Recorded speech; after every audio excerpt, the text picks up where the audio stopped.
Right. So, Saudi Arabia, 24, Jeddah.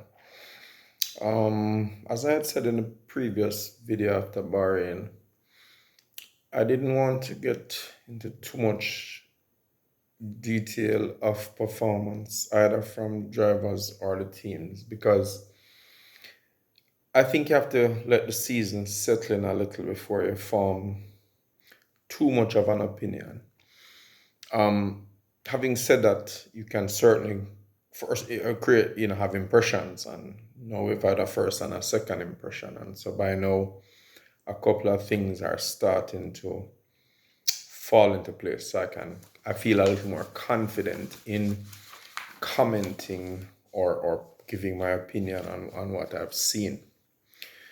Um, let's look at it by the teams rather than just by finishing positions, because I find uh,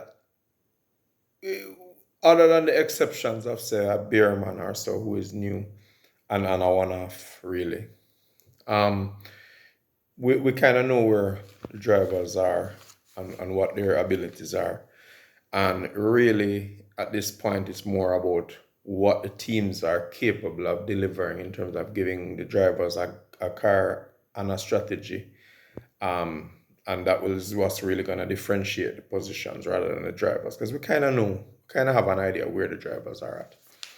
So I'm going to look at it by team. I got a complaint, a couple anyway, about the other one, the previous one being long. So I don't know. I'm going to try and shorten this one if I can. I guess if it's too long and you don't want to watch all of it, hey, that's how it is too. So I'm going to look at it by team. So Red Bull, no surprises there. I'm on record as saying I think Max is the best, and it kind of pains me to say it because I'm an Alonso fan, but I think Max is really the best of the current generation, and that includes Hamilton and all the rest. I'm sorry to say, but not everybody will agree with that, but that's my opinion. Max is the best driver of the current generation, and by a reasonable margin. Not a massive amount. Doesn't mean that if somebody else gets a car as good as his, that they can't challenge him occasionally, but and put him under pressure for sure. But he is without a doubt the best of the best right now, and I don't see that being challenged in the immediate future. Um, 26 is the best chance that anybody will have with a fundamental rule change of platform before I think he will be challenged. Um, Perez did better this time around. I think there may be a recognition that this is his kind of his judgment year. If he gets this run wrong, I don't think he's gonna get another opportunity at Red Bull. And he's a good driver. I've also said that he is a good driver, but he's inconsistent, and he if he can't consistently deliver a second place for Red Bull like he did this time, um, and even occasionally push Max a little or challenge him and show that he can win a race or two if it came to the crunch, I think they're gonna replace him. And I don't like saying that because, as I said before, I do like him and I think he's a good driver. But I just think I mean it's a little unfair in a way, because I think he's paired with, as I said, the best driver of this generation, and so he will always be under pressure in terms of any comparison.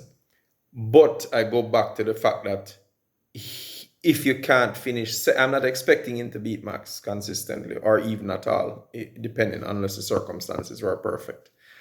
But I do expect him to at least be able to come second consistently. Whether that will, I mean, last year it was down to the wire if he would even finish second in the Drivers' Championship. So will that happen again this year? We'll see. We'll see. I touched on the fact that Red Bull Adrian Newey, I should say, has taken what is essentially Mercedes' discarded concept and made it work. And not only made it work, but made it work in spectacular fashion. And that man is a genius. I've been following Formula One since I was a child, so obviously I know of his capabilities, and there is no doubt this man is like, I don't know, a genius. So let's just say I think the championship is already sewn up, and I think Red Bull is just gonna walk it, and MV even just gonna be miles ahead. Ferrari. Before I touch on Beerman, I think Leclerc did well. He was consistent. He did what he needed to do. I don't think he's quite gotten to grips with the car, because I think he's still kind of feeling his way with it, but he has enough talent that he can make it work.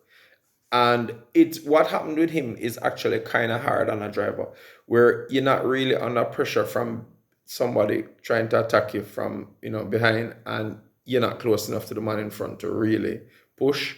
Kind of in this no man's land. That's not an easy place to be, especially at a track like this track, where it's super fast, walls are right there, requires maximum concentration 100% of the time. He did well. I give credit where credit is due. Beerman, wow. What really can be said?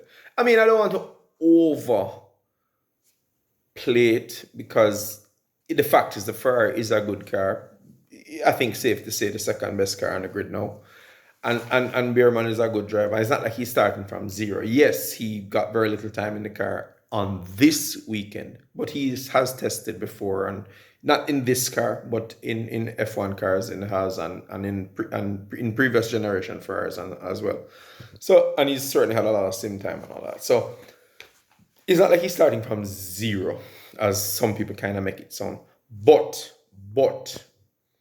he certainly had no time to prepare, had no time to practice, he was even having to learn the basics like pit stop processes that Ferrari uses, because every team has a different thing. And, learning the lights and learning the calls and all of that, starting procedures, everything. That is not a joke. I mean, in other words, take the driving out of it for a second. The sheer volume of things that he would have had to have absorbed and processed and managed to get right without mistakes all at once was impressive. I want to tell you that probably impressed me more than even the result. And the fact that he got everything right, that was deeply impressive. Give credit where credit is due. That is a serious. That's not something to take lightly. And this is not a guy who is in his 20s, 30s, who's been racing for. This is an 18-year-old. Yes, he's been racing a while since karting, of course, but still, he's only 18. Give credit where credit is due. Brilliant. His driving as well was pretty good. I cannot tell you how happy I was that he didn't try to be too conservative at the start, that he attacked, that he, tried different things. You could see him moving the car all around, maybe even a little erratic, but, so what? That was so nice to see. And then the fact that he had enough physical fitness and concentration, mental strength and concentration that towards the end, which is, of course, this is the longest race he would have ever been in. It's probably more than twice the length of a F2 race. That he could have the ability at the end to push and keep Norris at a gap. That's not joke. That's no mean feat. And maintain the gap with Russell too ahead. That's no mean feat. That's serious. Give credit where credit is due. That is no mean feat. Sainz, obviously, we expect to make a return in Australia. Hopefully, he'll be at 100% fitness. We'll see. You know, the G forces in the car are remarkable. The amount of leg muscle pressure you have to use on brakes is in the thousands of pounds, I think, if my memory serves me correctly. That will affect your abdominal muscles, of course, and depending on how the operation went. I'm not sure. I mean, I'm going to assume he's going to run in Australia, but it would be interesting if Bearman got another chance. We'll see. Aston Martin. No, sorry, McLaren.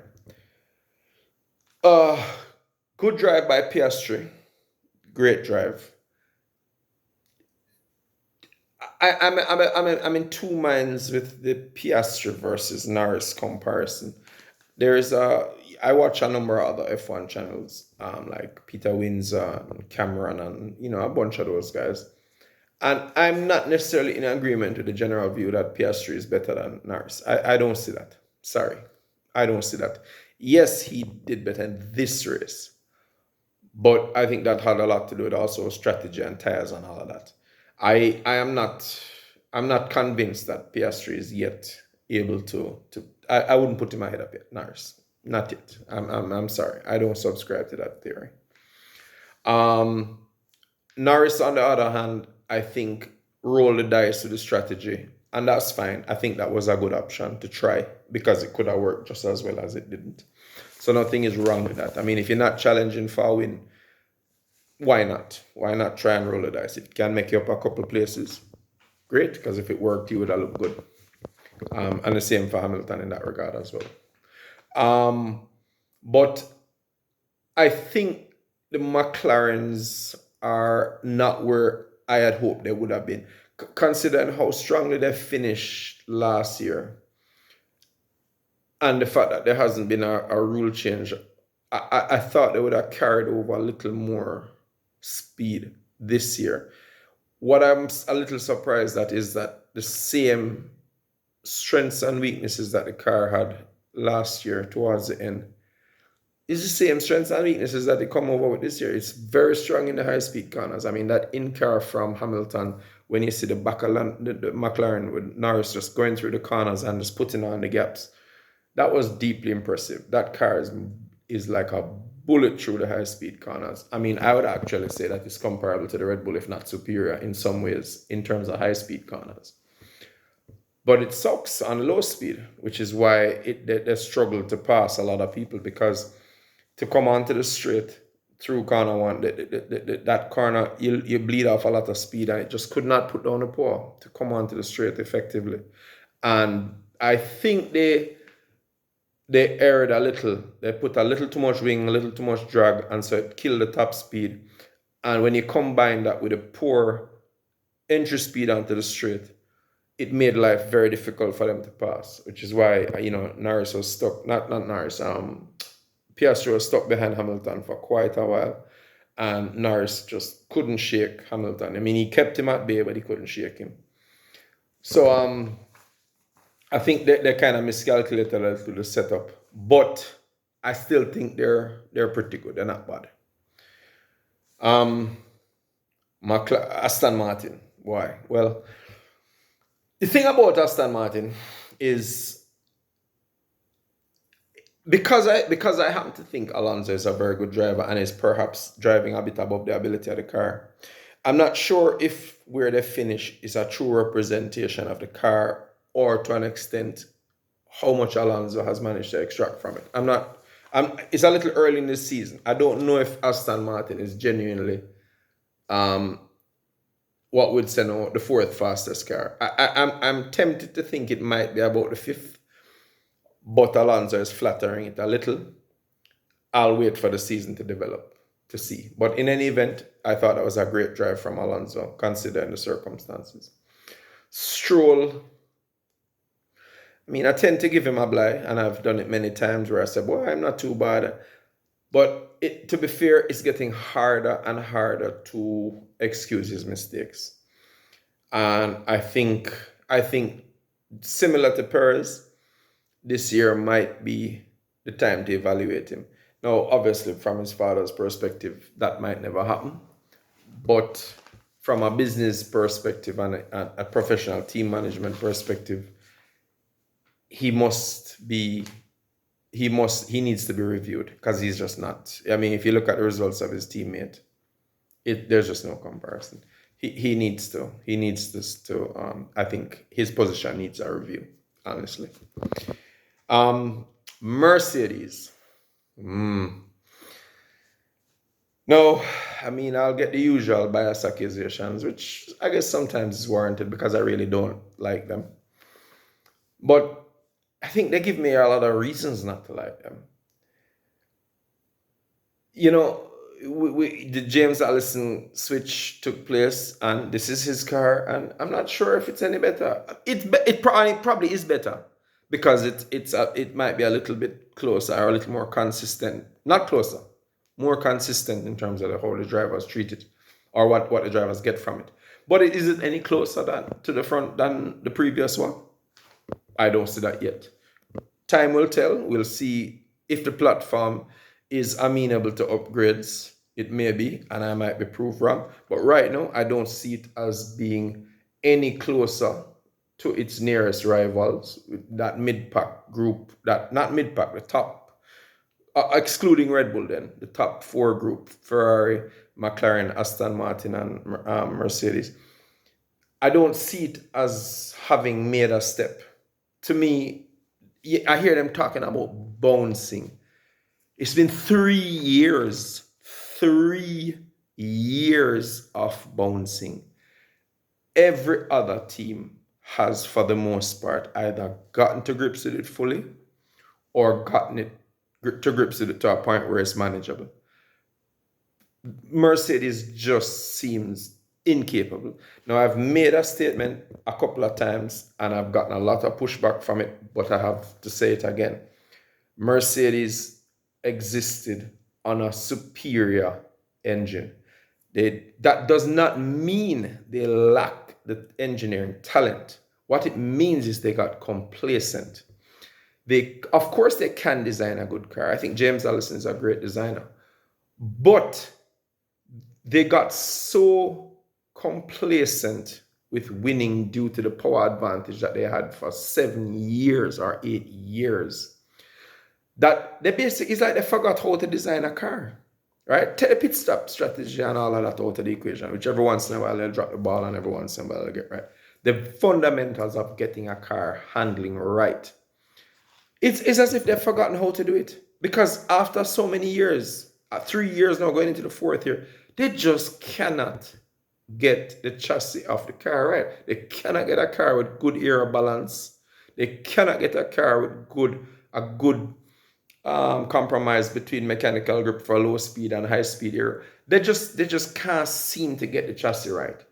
And the fact that they're so inconsistent between one lap pace in qualifying versus or in practice and then in qualifying and then in race, they just can't seem to get it right. Now, having said that, Russell is obviously extracting more from this particular generation than is Hamilton. Why is that so? I can't say for sure. I don't think Russell is a better driver than Hamilton, but I think their motivation might be a factor. I think he's kind of done with it now. He's over it. I think he's had 3 years of a car that sucks. Or when I say sucks, to the standard that he's used to. And I think he's just fed up. I mean, yes, I know the move to Ferrari is on the table, but or is done.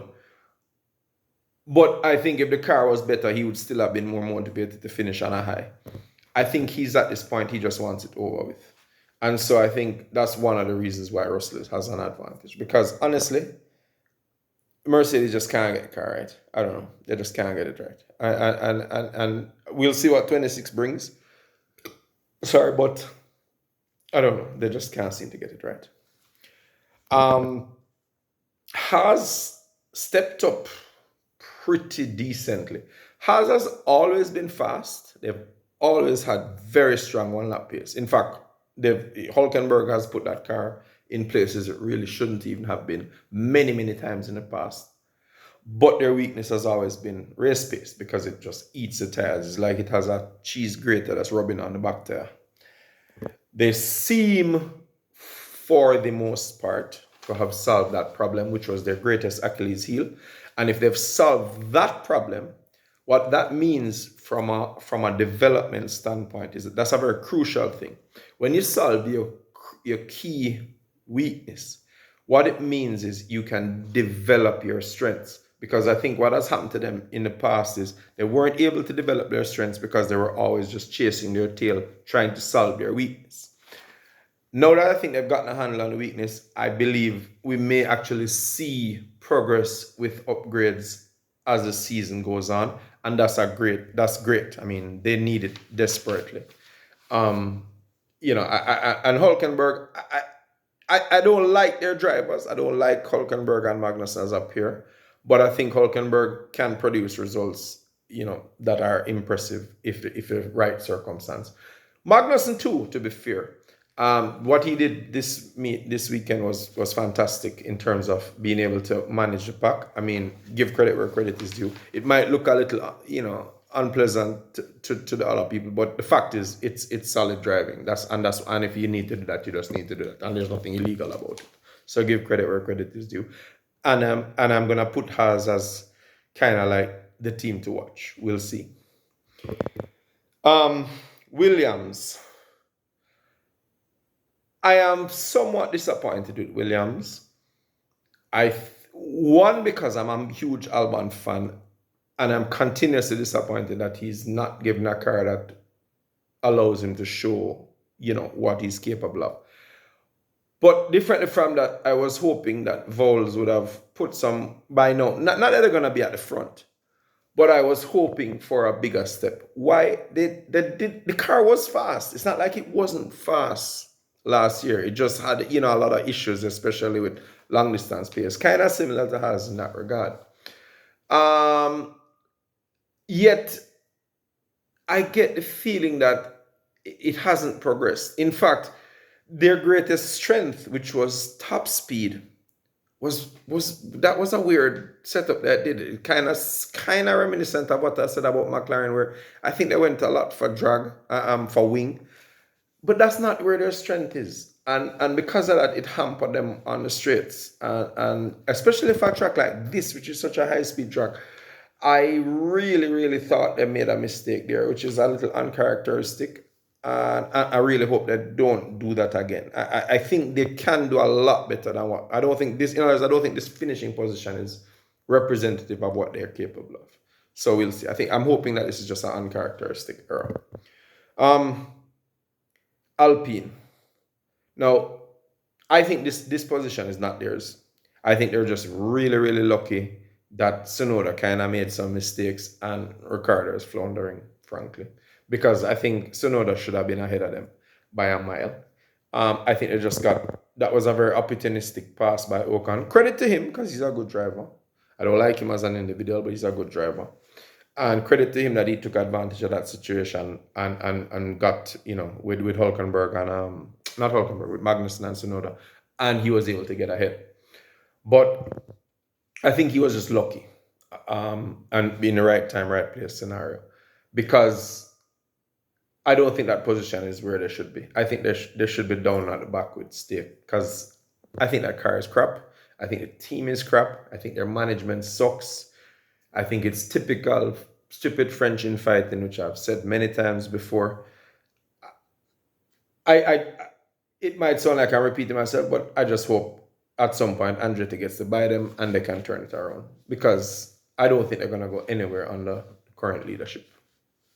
Just don't see it. I'm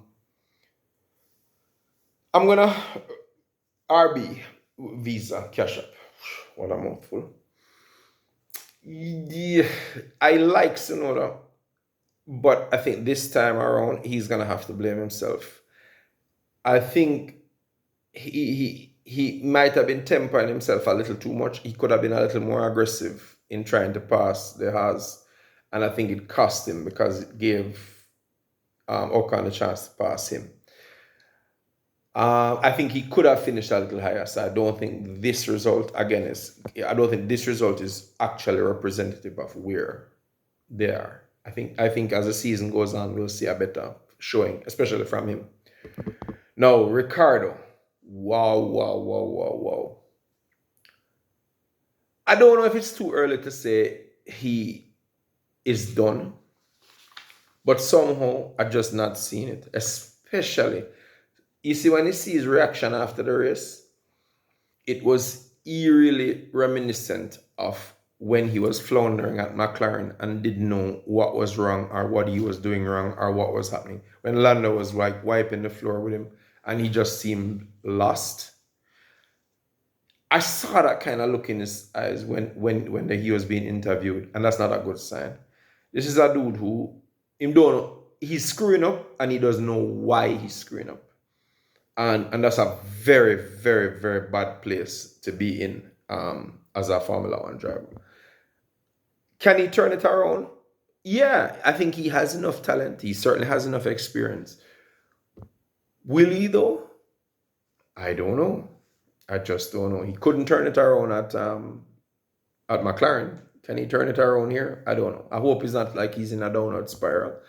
And unfortunately for him, there's a couple of guys right there. I mean, Lawson, let's look at what he did last year. I mean, he's kind of like the Beerman equivalent. So if Ricardo cannot get it together, Lawson can be parachuted in mid-season. Who knows? I mean, this is Red Bull you're talking about. It's not a set of people who are afraid to make changes. Granted, I think Ricardo is very much a kind of Christian Horner pit, but I don't think they're gonna let it slide too far. I think at some point somebody's gonna step in and say, bro, if you don't improve, you're gone. And again, as I said, it's not like they don't have an alternative. Lawson is awesome and is there. So I think he's on thin ice. I'll be honest with you. He's on thin ice. Steak. I mean, I could make a stupid mistake joke, but anyway. Steak sucks. Bottas talked it up a bit before the season that they made his improvements and rare, but as far as I see, they've gone backward. Zhu shows some potential, and he's a guy like he's one of these kind of weird people where you think he's good and you think he's capable, but every once in a while he does something that don't make sense. Mind you, he's been kind of unlucky to it. I mean, the last two he's had is the team, pit stops and other things that have messed with him. But so I think he could probably have pushed on a little higher. I think at one point he was up a fair amount. I think he was almost up in the top. He was like 12th or 11th or something like that at one point in the race. So he could do well. But I think overall, I don't know, that team, I think they made a big mistake in terms of, I said it again, in terms of direction and concept. I don't know if it's as bad as a zero side pod Mercedes type of screw up, but I hope not. And I hope it can be turned around. But right now, I just don't hold any hope for them. I don't know what they're doing. Anyway, that's it for the teams. Quick recap, as I said, would be Red Bull miles ahead. Ferrari kind of by themselves in second. And then a gaggle of McLaren, Aston Martin, Mercedes kind of warring, to see who is going to be the best of the rest. That's kind of where I see it now. As the season goes on and as different tracks are introduced, because let's not forget, the two tracks we've seen so far are not necessarily representative. They're certainly very different from the bulk of the European season and so on. So you will see different characteristics coming out in the cars on the different tracks. And so I'm still not making any absolute statements. That would be ridiculous. This is just my initial kind of feelings on where they are. Red Bull miles ahead. Ferrari in second by itself, as I said, and then the rest fighting it out. In terms of the mid to back of grid, I think Haas probably has made the biggest step, and I'm expecting them to do well. I think there will be a bit of a war between RB, Visa, Cash App, and Williams to see what's happening there. And then Stake and Alpine will be stumbling over each other to see who is going to be last. That's kind of where I see the season right now. But we'll see. On to the next race.